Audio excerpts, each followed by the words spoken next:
നമസ്കാരം. കനേഡിയൻ താളുകളിലെ സായാഹ്ന വിശേഷങ്ങളിലേക്ക് എല്ലാ കനേഡിയൻ മലയാളികൾക്കും സ്വാഗതം. കിടിലനോണം 2K24മായി KL കമ്പനി എത്തുന്നു. കാലിഡോണിയ ലയൺസ് കമ്മ്യൂണിറ്റി സെന്ററിൽ 2024 ഓഗസ്റ്റ് 11 വൈകുന്നേരം 4 മണി മുതൽ 11 മണി വരെയാണ് ആഘോഷങ്ങളുടെ ഓണം വിരുന്നൊരുങ്ങുന്നത്. ഓണസദ്യ ഉൾപ്പെടെയുള്ള ഈ മലയാളത്തിന്റെ ആഘോഷവേള ആസ്വദിക്കാൻ കേവലം $17 ചിലവ് മാത്രം. കളരിക്കൽ മണികണ്ഠദാസ് മെയിൻ സ്പോൺസറായുള്ള ഈ ഓണാഘോഷം എന്നെന്നും മനസ്സിൽ സൂക്ഷിക്കാൻ ഒരു ഓർമ്മ കൂടിയാവുമെന്ന് സംഘാടകർ അറിയിച്ചു. നിങ്ങളുടെ പങ്കാളിത്തം ഉറപ്പാക്കാനായി സ്ക്രീനിൽ കാണുന്ന നമ്പറുകളിൽ ബന്ധപ്പെടുക. അപ്പോൾ ഈ ഓണം KL കമ്പനിക്കൊപ്പമുള്ള കിടിലനോണം. വേതനം കുറഞ്ഞ ജോലികളിലേക്കെത്തുന്ന താൽക്കാലിക വിദേശ തൊഴിലാളികളുടെ അപേക്ഷകൾ നിരസിക്കുന്നത് ഫെഡറൽ ഗവൺമെന്റ് പരിഗണിക്കുകയാണെന്ന് ലേബർ ഫോഴ്സ് ഡെവലപ്മെന്റ് മന്ത്രി റാണ്ടി ബോയ്സോണോ. കാനഡയിൽ അർഹരായ വ്യക്തികളില്ലാത്ത പക്ഷം പരിഗണിക്കപ്പെടുന്ന വിദേശ തൊഴിലാളി തൊഴിൽ നിപുണനും അദ്ദേഹത്തിന്റെ തൊഴിലിനനുസരിച്ച് ജീവിത നിലവാരം ഉറപ്പാക്കുന്നവനും ആവണമെന്ന് തൊഴിൽ മന്ത്രി വ്യവസായികളെ അഭിമുഖീകരിച്ച് സംസാരിക്കുന്നവരുടെ അഭിപ്രായപ്പെട്ടു. എന്നാൽ കുറഞ്ഞ വേതനം നിലവിലുള്ള ഹോട്ടൽ ഭക്ഷണ നിർമ്മാണ ശൃംഖലയിൽ നിന്നുള്ളവർ മന്ത്രിയുടെ അഭിപ്രായത്തോട് വിയോജിച്ചു.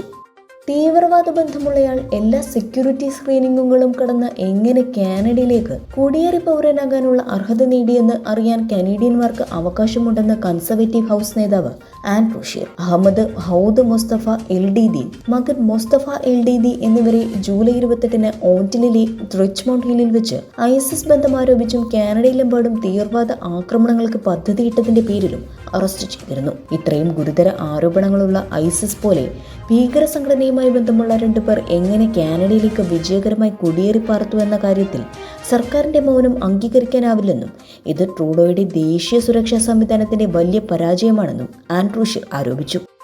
ഫിദൽ കാസ്ട്രോയുടെ മകനാണ് ജസ്റ്റിൻ ട്രൂഡോ എന്ന് ട്രംപ് വീണ്ടും. ഇന്റർനെറ്റ് ഇൻഫ്ലുവൻസർ എഡിൻ റോസിന് അനുവദിച്ച അഭിമുഖത്തിലാണ് ഡൊണാൾഡ് ട്രംപ് തന്റെ വിടുവായത്തം വീണ്ടും വിളമ്പിയത്.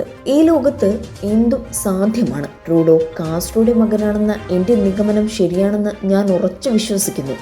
കാരണം മുൻ പ്രധാനമന്ത്രിയായിരുന്ന പിയർ എലിയട്ട് ട്രൂഡോയും ക്യൂബൻ പ്രസിഡന്റായിരുന്ന ഫിദൽ കാസ്ട്രോയും അടുത്ത സുഹൃത്തുക്കൾ ആയിരുന്നെന്നും ജസ്റ്റിൻ ട്രൂഡോ ഇന്നും ക്യൂബയോടും ഫിഡൽ കാസ്ട്രോയോടും കാട്ടിയ അനുഭവം എൻ്റെ നിഗമനങ്ങൾ ശരിയെന്ന് ചിന്തിക്കാൻ എന്നെ പ്രേരിപ്പിക്കുന്നുവെന്നായിരുന്നു ഡൊണാൾഡ് ട്രംപിൻ്റെ ആരോപണം.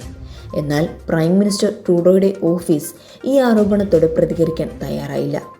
ടൊറന്റോ യൂണിവേഴ്സിറ്റിയിലെ സ്കാർബറോ ക്യാമ്പസിൽ സംശയാസ്പദമായ പാക്കറ്റ് കണ്ടെത്തിയത് പരിഭ്രാന്തി ജനിപ്പിച്ചു.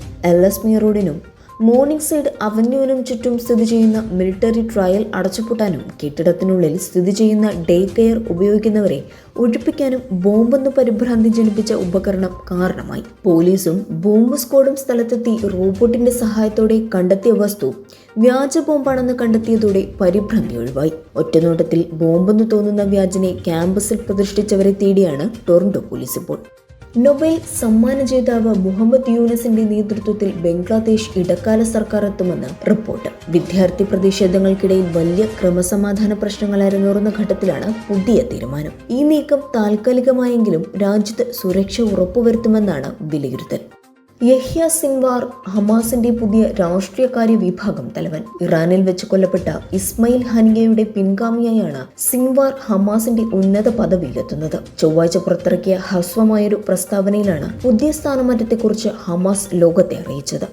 ബേസിൽ ജോസഫിനെ നായകനാക്കി ജിത്തു ജോസഫ് സംവിധാനം ചെയ്യുന്ന നുണക്കുഴി ഓഗസ്റ്റ് 15 പ്രദർശനത്തിന് ഒരുങ്ങുകയാണ്. ചിത്രത്തിന്റെ ട്രെയിലർ അണിയറ പ്രവർത്തകർ പുറത്തുവിട്ടു. ബോക്സ് ഓഫീസിൽ വമ്പൻ ഹിറ്റായ മോഹൻലാൽ ചിത്രം നേരിന് ശേഷം ജിത്തു ജോസഫിന്റെ സംവിധാനം കൂടാതെ ഈ വർഷത്തെ മറ്റൊരു ബ്ലോക്ക് ബസ്റ്റർ ഹിറ്റായ ഗുരുവായൂർ അമ്പലനടയലിനു ശേഷം ബേസിൽ ജോസഫ് മുഖ്യ കഥാപാത്രമായി എത്തുന്ന ചിത്രം എന്നീ ഘടകങ്ങളാൽ നുണക്കുഴി പ്രേക്ഷകർക്ക് ഏറെ പ്രതീക്ഷ ഉണർത്തുന്ന സിനിമയാണ്. ഇന്നത്തെ കനേഡിയൻ സായാഹ്ന വിശേഷങ്ങൾ ഇവിടെ അവസാനിക്കുന്നു.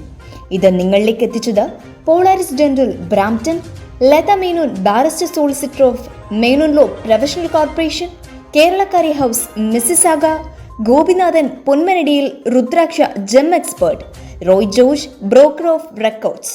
ഇവർക്കും നല്ലൊരു സായാഹ്നം നേർന്നുകൊണ്ട് കനേഡിയൻ താളുകൾക്ക് വേണ്ടി ഗാഥാ പ്രകാശ്. കൂടുതൽ കനേഡിയൻ വിശേഷങ്ങൾക്കായി ഞങ്ങളുടെ യൂട്യൂബ് ചാനൽ സബ്സ്ക്രൈബ് ചെയ്യാൻ മറക്കരുത്.